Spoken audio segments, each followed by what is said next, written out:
Bonjour, je m'appelle Weya Oding. J'ai grandi à Pékin en Chine et j'ai obtenu mon master en génie électrique à l'université de Boston aux États-Unis. Après avoir obtenu mon diplôme, comme beaucoup de développeurs FileMaker qui ont rejoint cette industrie, j'ai commencé à travailler comme développeur FileMaker un peu par accident. Mais je suis immédiatement tombé amoureux de cette profession. Après avoir travaillé aux États-Unis pendant quelques années, j'ai déménagé au Canada. Aujourd'hui, je vis à Toronto avec ma charmante épouse et nos deux chats. Comme vous pouvez probablement le voir à l'arrière-plan, je passe la plupart de mon temps libre à jouer à des jeux vidéo, écouter de la musique et construire des modèles de robots en plastique, ce que je trouve très cool. Je travaille actuellement pour Direct Impact Solutions, dont je suis le développeur principal, l'analyse commerciale et le chef de projet.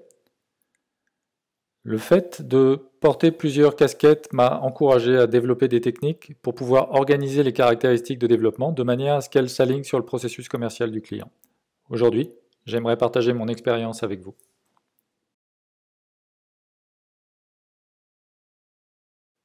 La conception basée sur le flux de travail est une façon d'organiser votre solution qui va au-delà de la vue de base de la liste et du formulaire. Si vous envisagez de créer les fonctionnalités de votre solution comme par exemple la préparation des voyages, la conception traditionnelle des vues listes et formulaires, en particulier la vue sous forme de formulaire, revient à apporter tout ce que vous avez, que vous en ayez besoin ou non à tout moment. Au contraire, une conception basée sur le workflow sélectionnerait uniquement les éléments à emporter pour le voyage. Il s'agit de fournir des fonctionnalités dans le contexte et d'adapter l'expérience à l'utilisateur. La conception basée sur le flux de travail augmente la productivité de l'utilisateur, offre plus de place pour une expansion future et améliore la satisfaction du client. Toutefois, elle est plus longue à développer car elle est structurellement plus complexe. Il y a environ un an, j'ai eu la chance de participer à un projet qui a adopté la conception basée sur le flux de travail, alors qu'il était à peu près à mi-chemin. Le système a l'air correct. Cependant, je vois certains défis auxquels les développeurs ont dû faire face. Tout d'abord, inévitablement, la conception basée sur le flux de travail nécessite la création de plus de fonctionnalités pour optimiser l'expérience de l'utilisateur. Nous utilisons un grand nombre de ces fonctionnalités ou ensemble de fonctionnalités à plusieurs endroits. À l'époque, de nombreux scripts ont été créés pour fournir ces futures fonctionnalités dans des contextes différents. Ces scripts sont structurellement entrelacés, ce qui les rend difficiles à maintenir ou à mettre à jour. Ensuite, au fur et à mesure de l'avancement du projet, la convivialité du système s'améliore en fonction des commentaires des utilisateurs, ce qui correspond à ce que vous devriez faire en tant que développeur. Cependant, cela signifie que de nouvelles fonctionnalités sont demandées au fur et à mesure. Compte tenu du premier problème avec toutes ces fonctionnalités existantes entremêlées, il devient de plus en plus difficile de prévoir l'impact de nouvelles fonctionnalités. En retour, les tests deviennent une lutte permanente et cela menace la qualité globale du système. Troisièmement, nous avons de nouvelles fonctionnalités ajoutées au système. Mais la façon dont elles sont combinées est aussi fréquemment modifiée, ce qui est normal. Si vous faites du bon travail, les acteurs économiques développeront un meilleur flux de travail et de meilleurs processus après avoir vu ou essayé vos nouvelles fonctionnalités. Cependant, essayer de suivre ce rythme n'a pas été facile, surtout compte tenu des deux premiers problèmes.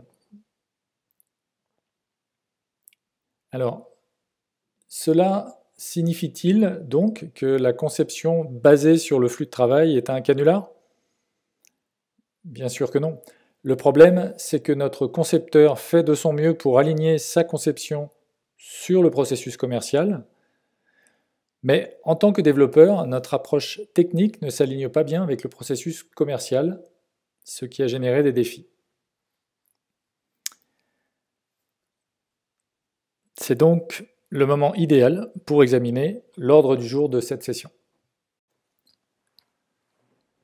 Tout d'abord, pour bien comprendre comment aligner notre approche technique avec les processus de travail, nous avons besoin de comprendre les caractéristiques de ces processus. En premier lieu, j'aimerais définir avec vous les termes processus et flux de travail afin d'aligner notre terminologie, et ce, évidemment, dans l'intérêt d'une bonne communication. Ensuite, je voudrais vous parler des caractéristiques des processus qui ont généré ces défis et de ce dont nous avons besoin pour les surmonter. Troisièmement, j'aimerais présenter une technique de scripting qui m'a aidé à surmonter ces trois défis. Et enfin, je vais vous parler du résultat que nous avons obtenu, de certaines considérations d'utilisation et des ressources supplémentaires. Sans plus tarder, je vous propose donc d'entrer dans cette session.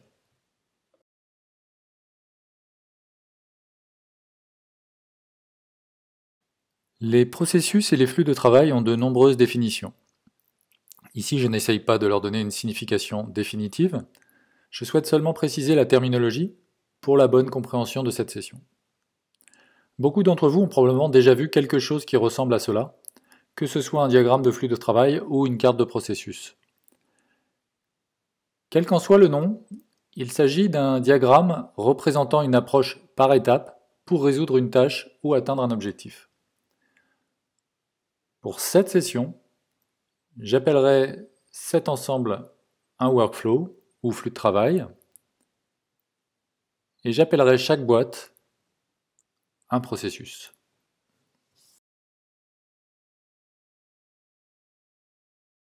Le premier défi qui a dû être relevé était d'organiser les éléments de manière à ce qu'ils puissent être réutilisés. Il est courant qu'un même processus soit utilisé dans plusieurs flux de travail au sein d'une même organisation. En fait, la réutilisation des processus est un élément clé de l'amélioration de l'efficacité des entreprises, car elle encourage les organisations à utiliser les meilleures pratiques standardisées. Comme les processus peuvent être réutilisés, il sera utile que les outils que nous construisons pour les mener à bien puissent également être réutilisés chaque fois que cela est possible.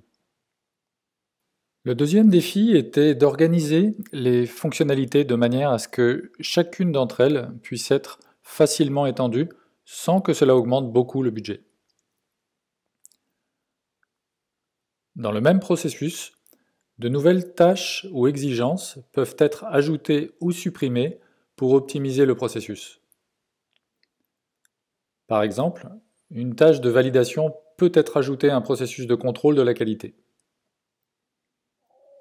Peut-être que l'entreprise souhaite pouvoir revenir en arrière pour un processus qui ne pouvait pas l'être auparavant.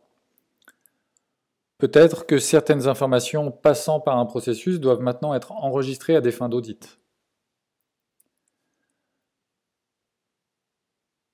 Parce que les processus sont amenés à évoluer, l'idéal serait que nous puissions ajouter plus de fonctionnalités à un processus existant sans pour cela augmenter les coûts de développement.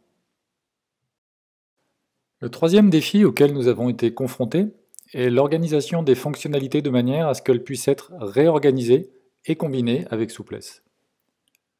Comme nous le savons tous, les entreprises évoluent. Pour faire face à ces changements, les flux de travail au sein d'une organisation ont tendance à être continuellement mis à jour et optimisés. Les processus peuvent être organisés dans différents ordres, et de nouveaux processus peuvent être ajoutés au flux de travail existant. Par exemple, pour le département des ventes dans une entreprise, l'équipe a d'abord adopté une approche descendante en définissant l'ensemble du champ de travail, puis en le décomposant en plusieurs projets à réaliser par la production. Par la suite, ils se sont rendus compte qu'ils ne pourraient jamais suivre la quantité de travail qui leur était confiée, ce qui, bien évidemment, est un bon problème. Cependant, ils deviennent des goulets d'étranglement pour leur flux de valeur. Donc, au lieu d'écrire d'abord le champ d'application complet et de le décomposer en projets par la suite, ils ont commencé par définir les projets et les ont envoyés en production dès que possible. Ils les ont ensuite regroupés pour générer le champ d'application complet plus tard dans le flux de travail. Donc, comme vous pouvez le voir dans cet exemple, le processus pour le champ d'application global et le processus pour le projet ont interverti leur place. Comme les processus peuvent être réorganisés, il serait bon que les fonctionnalités puissent être agencées et combinées de manière flexible pour faire face à ces changements, un peu comme lorsque l'on joue au Lego.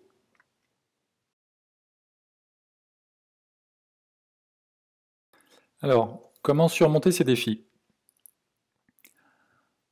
Avant de nous plonger dans la solution technique, jetons un coup d'œil à quelque chose que nous connaissons tous et qui résout des problèmes très similaires, à savoir un train.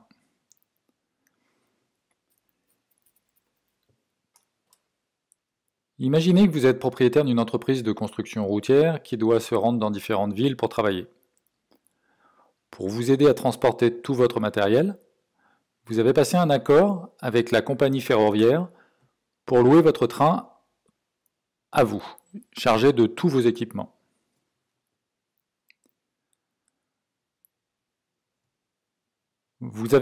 Pour chaque wagon, vous avez la possibilité de charger le matériel nécessaire à l'accomplissement d'un type de tâche spécifique. Ainsi, à chaque fois que vous devez accomplir cette tâche, ce wagon peut vous livrer tout ce dont vous avez besoin, autant de fois que vous en avez besoin. Cela s'appelle la réutilisation.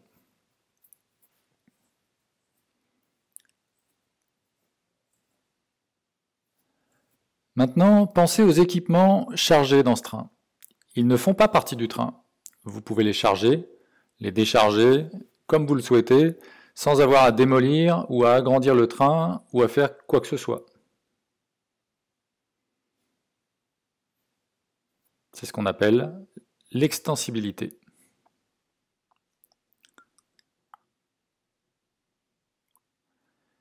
Et bien sûr, les wagons peuvent être réorganisés et reliés entre eux dans de nombreux ordres différents. Le matériel peut vous être livré dans l'ordre qui convient aux tâches à accomplir. Ici, on parle de flexibilité.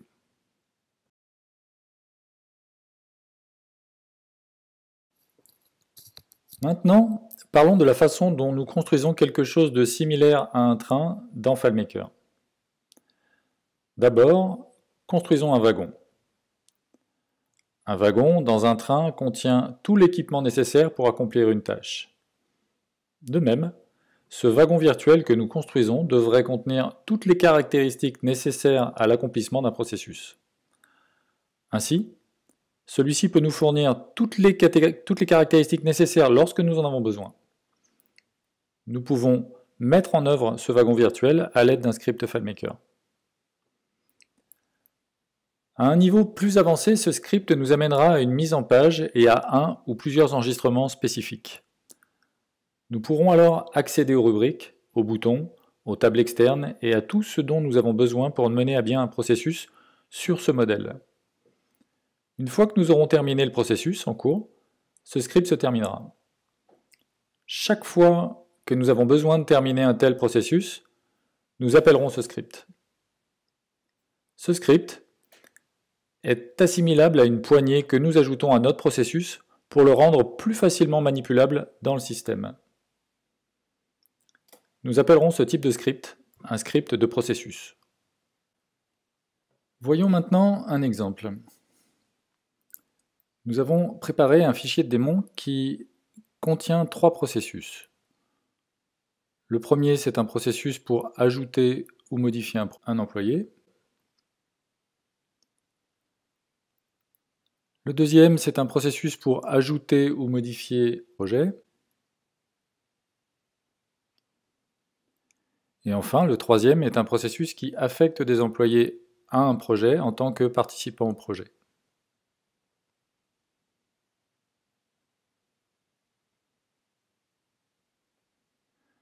Pour fournir les fonctionnalités nécessaires à l'exécution de ces 3 processus, nous avons développé 3 scripts de processus. Examinons-les.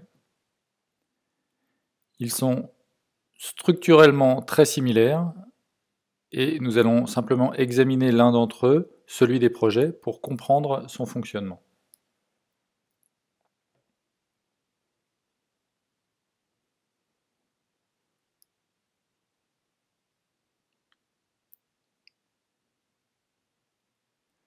Chaque fois qu'un processus doit être déclenché, j'appelle le script de processus correspondant. Par exemple ici, pour modifier un projet, j'appelle à nouveau le même script de processus, simplement avec un paramètre de script légèrement différent.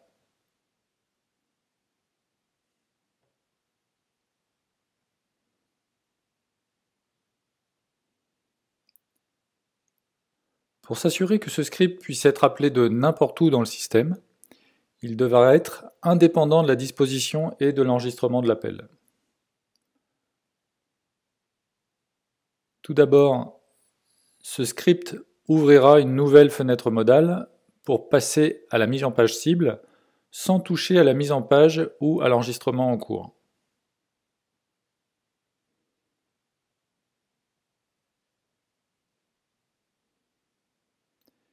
Et pour atterrir sur le bon enregistrement de projet, la clé primaire du projet cible est passée en paramètre de script.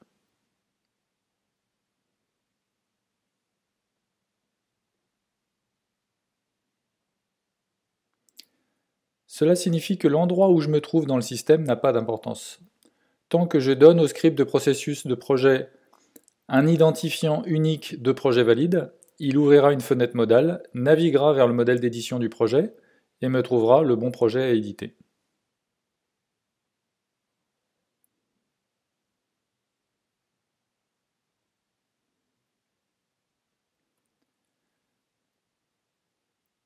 Sur la page principale du projet, je passe l'identifiant du projet en cours au script de processus. Supposons que je sois sur l'écran principal de l'employé et que je souhaite modifier un projet dont l'employé actuel fait partie intégrante à partir de cette table externe.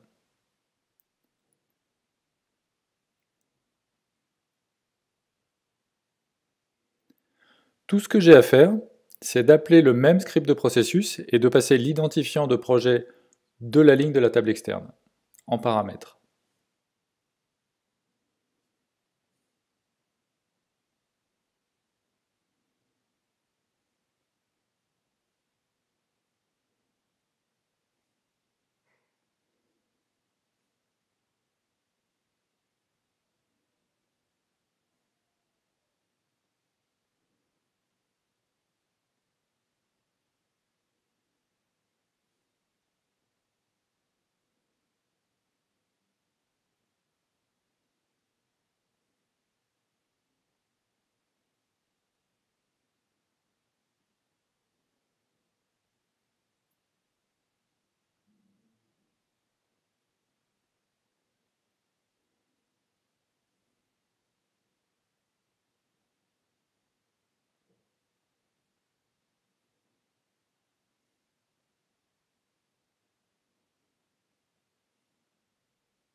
Comme nous l'avons dit plus tôt, l'équipement ne fait pas partie d'un train.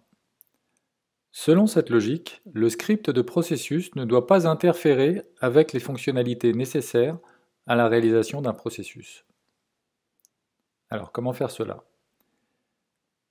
Une fois que l'utilisateur a atterri sur le modèle et l'enregistrement cible, nous mettons le script de processus en pause. L'utilisateur peut donc utiliser toutes les fonctions dont il a besoin pour terminer le processus.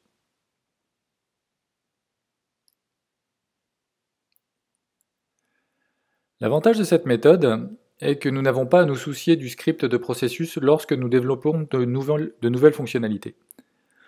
Ce script n'interfère pas avec le script de processus. Je peux donc facilement le modifier sans avoir à tenir compte d'un éventuel impact sur le script de processus.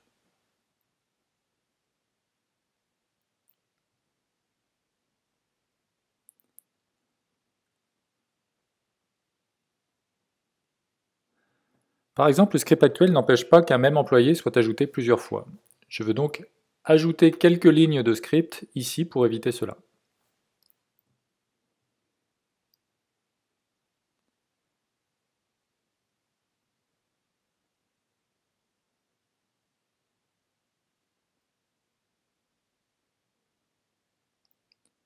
Pendant que je fais ces modifications de script, je n'ai pas à me soucier de savoir si je vais casser le script de processus ou pas.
Maintenant, ne serait-il pas encore plus agréable que je puisse aussi dire qui a été sélectionné à gauche? Encore une fois, je n'ai pas besoin de m'inquiéter de casser le script de processus pendant que je fais ces changements de mise en page.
Avant de poursuivre, j'aimerais parler des avantages de mettre en pause le script.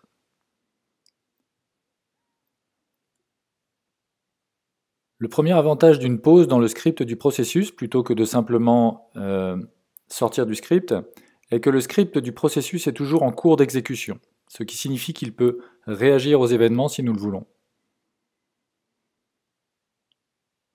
Je m'étendrai sur ce point lorsque nous commencerons à parler de la construction du lien. Le script est appelé lorsque le processus commence et le script sort lorsque le processus se termine. Cela signifie que la portée du scénario s'aligne sur la portée du processus qu'il soutient. Et cela nous amène au deuxième avantage de la pause.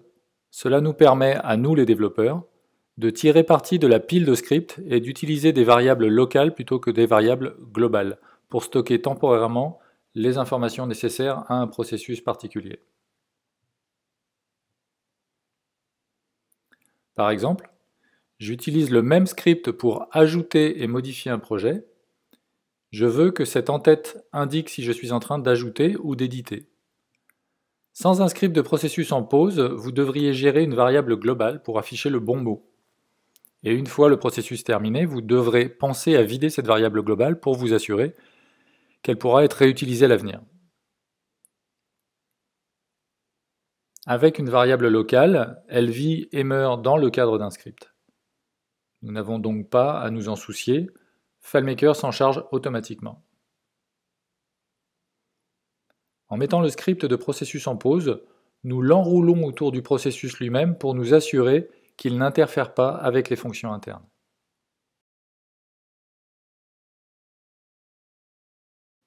Maintenant que l'utilisateur a fini ce qu'il souhaitait faire et est prêt à continuer,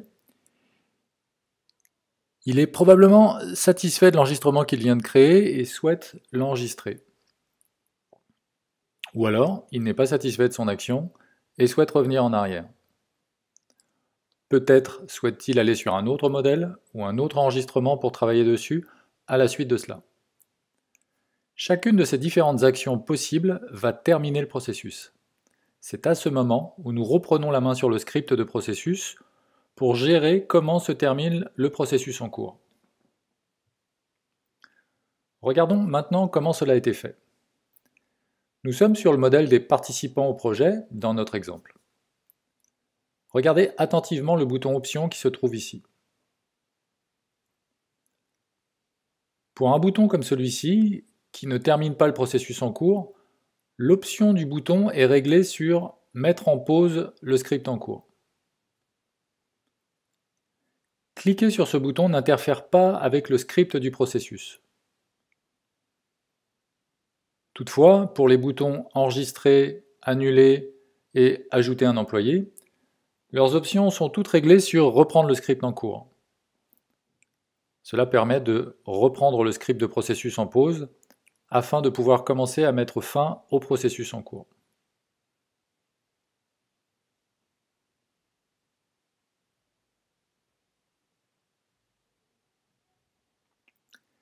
Examinons maintenant le script de processus pour les participants au projet et voyons comment les actions de sauvegarde et d'annulation sont traitées.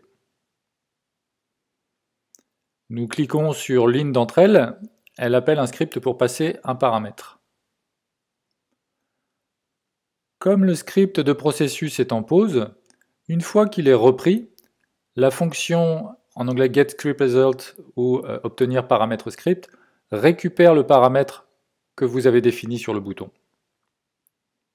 C'est donc ainsi que le script de processus peut dire quelle action l'utilisateur souhaite entreprendre pour mettre fin au processus en cours. Si l'utilisateur veut enregistrer ce qu'il a fait, il appellera les sous-scripts pour valider les modifications et fermer la fenêtre modale. Si l'utilisateur veut annuler, il appellera ce script pour annuler les modifications et fermer la fenêtre modale. Une fois ces actions effectuées, il enverra un signal au script du processus lui faisant savoir que l'utilisateur a terminé et que le processus doit se terminer maintenant. Il sortira de cette boucle et fera atterrir l'utilisateur à cet endroit. Si tout ce que l'utilisateur veut faire est d'enregistrer ou d'annuler et de terminer le script, il ne se passera plus grand-chose d'autre avant qu'il ne quitte le script. C'est ce qui se passera, par exemple, s'il clique sur ce bouton pour appeler la liste des participants au projet et qu'il veut ajouter ou supprimer des participants, et qu'il clique sur « Sauvegarder ». C'est de cette façon que ça se passe. C'est ainsi que le script de processus pour les participants est utilisé pour un flux de travail à processus unique comme celui-ci.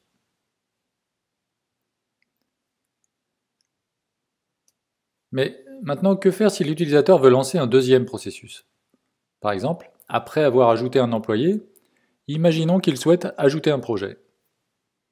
Cette fonction n'a pas encore été développée. Voyons comment ces deux processus peuvent être liés.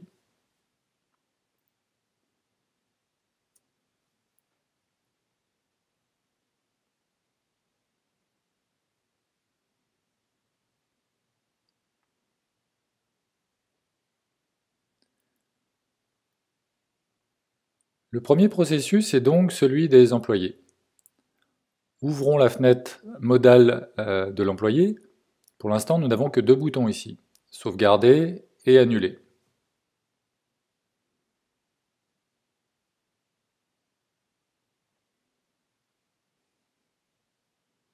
Alors, supposons que nous ajoutions un troisième bouton ici, appelé ajouter un projet.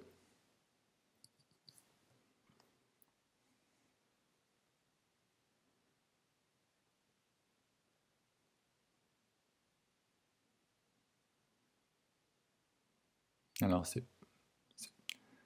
pas la plus belle façon d'ajouter un bouton, mais pour le bien de la démonstration, on va l'ajouter à cet endroit.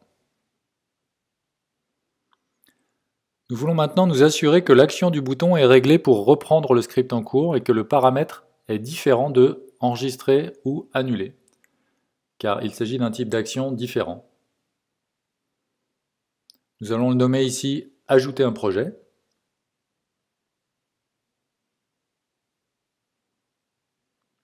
Ensuite, nous allons passer au script de processus pour l'employé. Pour l'instant, comme vous pouvez le constater, il n'y a que deux types d'actions qui sont traitées pour mettre fin à un processus, une pour sauvegarder et une pour annuler. Donc nous allons ajouter un autre type d'action. Le paramètre que nous y avions mis est ajouter un projet, le même que celui que nous avons défini sur la mise en page.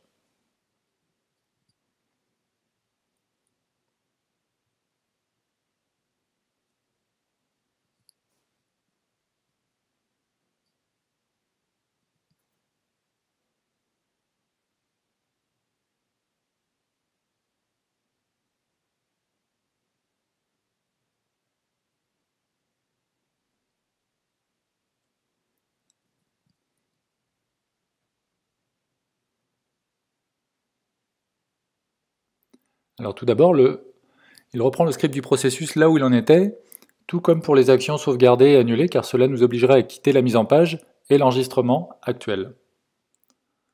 Ensuite, il enregistre tous les changements effectués sur l'employé parce que nous ne voulons pas les perdre. Ensuite, il appelle le script de processus pour projet. Comme nous voulons ajouter un projet, je ne vais pas spécifier d'identifiant de projet ici comme paramètre. Cela devient un lien pour enchaîner les deux processus ensemble.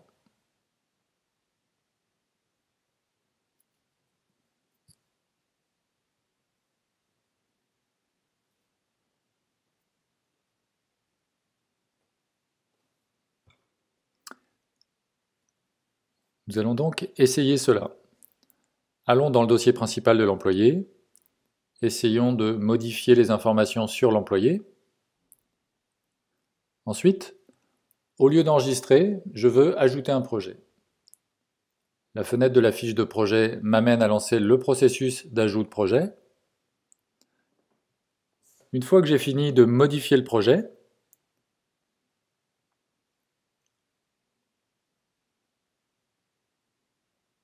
voilà, je renseigne les informations.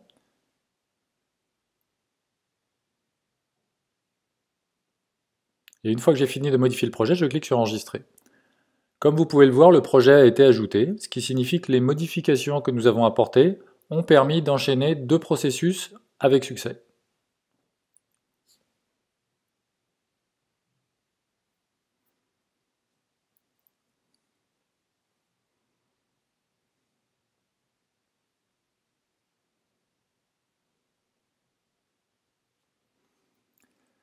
Maintenant, imaginons que l'utilisateur termine le deuxième processus et qu'il aimerait revenir au premier processus. Par exemple, en éditant le participant au projet, je me suis rendu compte que l'employé que je voulais affecter au projet n'est pas encore dans la base de données.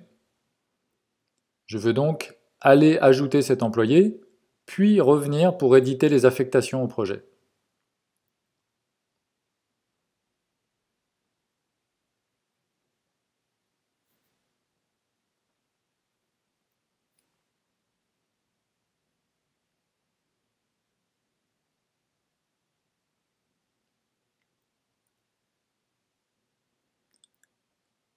Il s'agit là encore d'un processus à deux niveaux, mais une fois le deuxième processus terminé, on revient au premier. Alors, cette fonctionnalité ici a déjà été développée. Voyons comment elle fonctionne en pratique.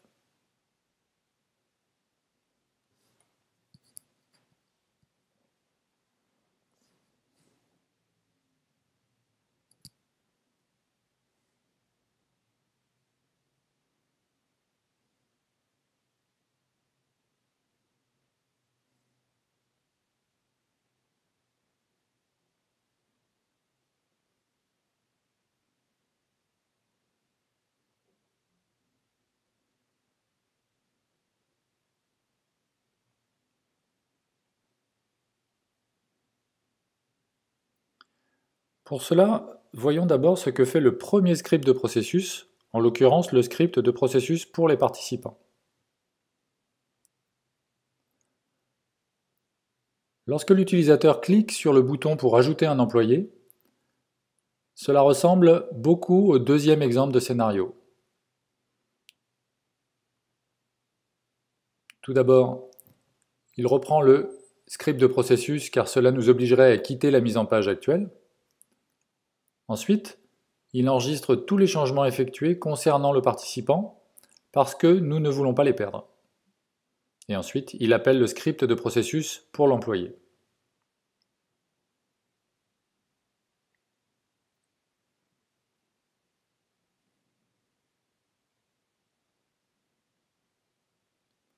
Voilà la différence. Comme je veux retourner au processus d'affectation des participants après avoir ajouté l'employé, je vais spécifier un nom de script de rappel et un paramètre de script de rappel. Le nom du script est juste mon script actuel. Nous allons donc utiliser une fonction qui est obtenir nom script pour le spécifier.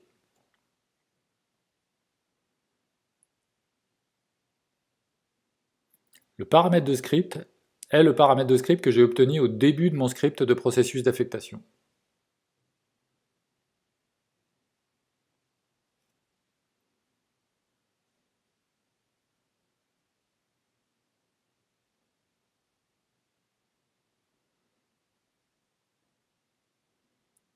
Ensuite, dans le script du processus employé, après que j'ai traité ce que ce processus doit faire, il y a une section qui vérifie si le nom et le paramètre d'un script de processus de rappel sont spécifiés.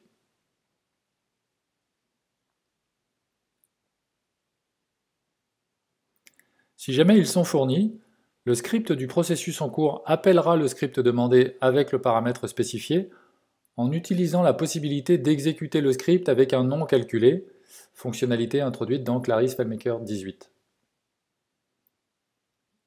Et c'est ainsi que nous allons pouvoir revenir à notre processus précédent. Grâce aux techniques que nous avons présentées, nous pouvons donc désormais maintenant enchaîner les scénarios de traitement comme nous le souhaitons. Nous allons voir un nouvel exemple qui mélange vraiment toutes sortes d'actions.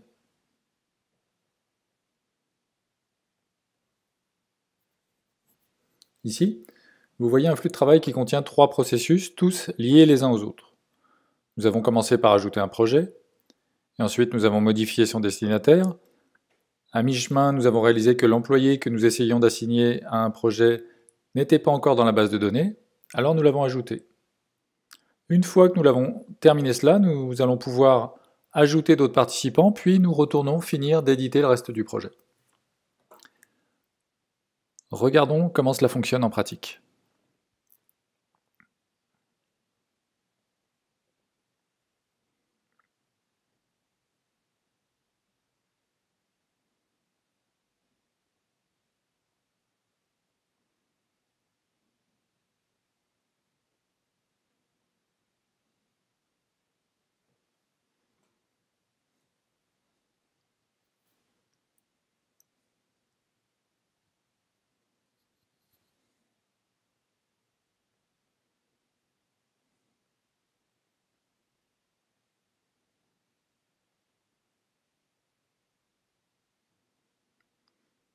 Et c'est donc le côté magique de la méthode que nous avons vu. Vous pouvez maintenant mélanger les actions dans l'ordre qui vous convient pour prolonger la chaîne du processus aussi longtemps que nécessaire.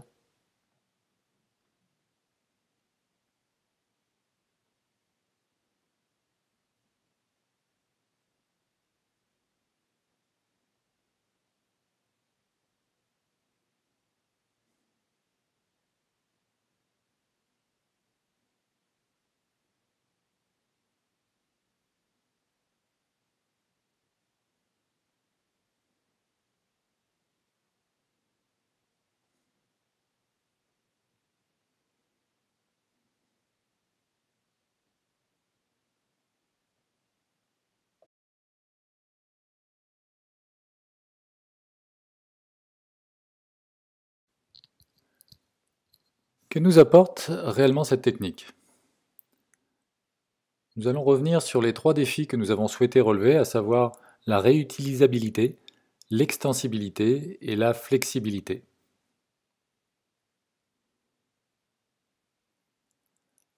Comme nous pouvons réutiliser des fonctionnalités, le nombre de scripts à maintenir est considérablement réduit, ce qui diminue d'autant le coût de la maintenance. Comme nous pouvons ajouter ou supprimer des fonctionnalités sans trop augmenter les coûts et les garder organisées, l'équipe de projet peut se concentrer sur l'optimisation du flux de travail sans se soucier de la perte de contrôle de l'architecture du système. Cela permet de maintenir le coût des améliorations à un niveau bas et stable, ce qui encourage l'équipe de projet à ajouter plus de valeur.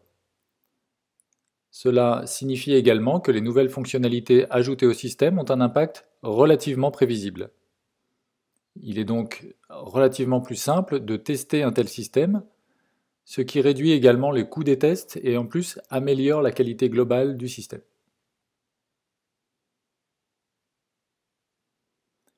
Enfin, comme nous pouvons réorganiser et combiner les fonctionnalités en enchaînant les scripts de processus, il est assez facile de créer de nouveaux flux de travail ou modifier les flux existants.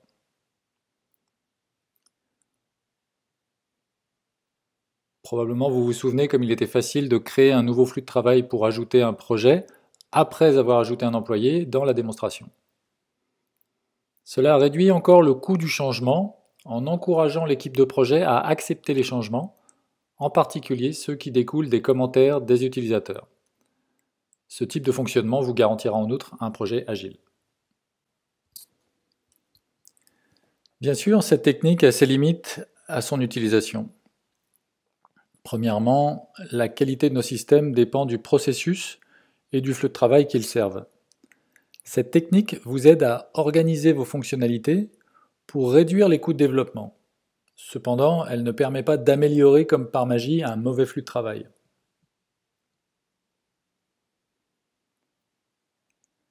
La partie la plus difficile de l'utilisation de cette technique, ou d'une conception basée sur le flux de travail, est la définition de l'étendue des processus. Si la couverture des processus est trop petite, votre expérience utilisateur sera perturbée. D'un autre côté, si la couverture est trop grande, alors nous perdons pratiquement tous les avantages apportés par la conception basée sur le flux de travail, car nous impactons essentiellement tout. Pour utiliser pleinement cette technique, les développeurs et les concepteurs doivent travailler en étroite collaboration avec le représentant de l'entreprise pour comprendre son flux de travail et décider quels processus doivent être encapsulés à l'aide de cette technique.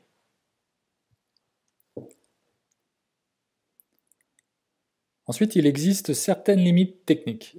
Par exemple, lorsque nous mettons le script en pause et attendons une action de l'utilisateur, certaines étapes du script ne s'exécutent pas, comme installer un script sur temporisation.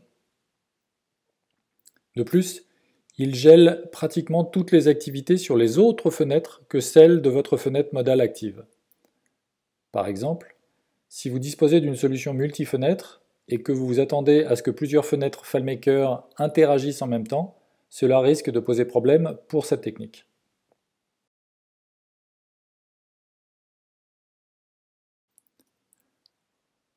Si vous souhaitez essayer par vous-même, vous pouvez utiliser le lien ci-dessous pour télécharger le fichier de démonstration.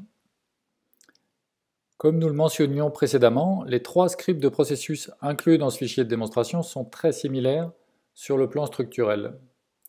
Donc en plus de ces 3 scripts, nous avons également ajouté un modèle de script de processus qui peut être dupliqué pour créer de nouveaux scripts de processus en quelques minutes. Si vous souhaitez en savoir plus sur la conception basée sur le flux de travail, vous pouvez visionner cette session d'Alexis à Hyperspace Data Solutions qui parle de la conception basée sur le flux de travail et du point de vue du concepteur. Dans la démo, chaque script de processus forme une transaction de données, ce qui signifie que vous devez soit valider, soit annuler vos modifications avant de terminer le processus. Si vous enchaînez plusieurs processus et souhaitez que toutes les modifications apportées aux données forment une seule et même transaction, je vous propose de vous reporter à cette session de Vincenzo Menano de Beeswax qui parle de la technique du fichier local. Enfin, certains d'entre vous ont peut-être remarqué que les scripts contiennent toujours une boucle. C'est ce qu'on appelle la technique de la boucle à passage unique. Elle est utilisée pour réduire la redondance du code de traitement des erreurs afin d'améliorer la lisibilité. Vous pouvez vous reporter à cet article de Brent à Soliant pour en savoir plus sur cette technique. En conclusion, nous pouvons donc affirmer que la conception basée sur le flux de travail n'est pas un mythe. En utilisant la technique des scripts de processus, nous sommes à même de nous aligner mieux que jamais avec les processus de travail. Si vous avez la moindre question, n'hésitez pas à m'envoyer un message sur la communauté Clarisse ou bien à m'envoyer un email. Nous espérons en attendant que vous avez apprécié cette session.